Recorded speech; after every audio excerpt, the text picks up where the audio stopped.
Des del temps dels almogàvers, la nàquera ha estat l'instrument que han utilitzat les tropes lleugeres catalanes. Al segle XVIII, els miquelets, els fusellers de muntanya, també feien servir aquest instrument que era el reglamentari, que servia no solament per donar ordres, sinó també per aterrir a l'enemic. I ben segur que les nacres van sonar la matinada del 13 d'agost del 1714, quan 3.000 soldats catalans, manats pel marquès de Poal, van atacar un nombre similar de tropes borbòniques a Talamanca, un important eix de comunicacions a la Catalunya del segle XVIII. Probablement els catalans van travessar per aquesta zona del Molí del Menut, aprofitant els espais de resclosa, i van pujar cap amunt a envestir i a desallotjar l'extrem dret del dispositiu borbònic.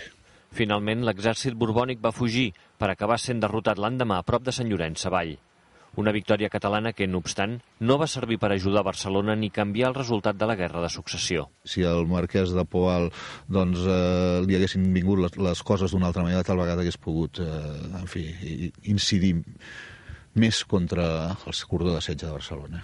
Va arribar tard aquesta victòria, de tota manera.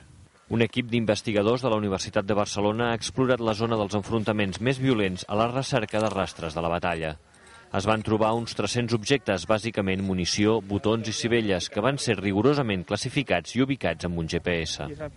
Si tu no documentes la zona on l'has trobada, quin tipus d'objecte és, es cataloguen i s'analitzen, el que estàs fent és destruint un patrimoni que al final és el que et queda del camp de batalla, no? Amb aquestes dades és possible fer un dibuix molt exacte del camp de batalla de Talamanca. Un primer pas per dissenyar un projecte museogràfic a l'aire lliure que permeti a futurs visitants entendre com va ser l'últim triomf d'un exèrcit català. La batalla de Talamanca, com a batalla emblemàtica, és l'última victòria que desenvolupen les forces armades de l'estat català del segle XVIII abans de la seva desaparició.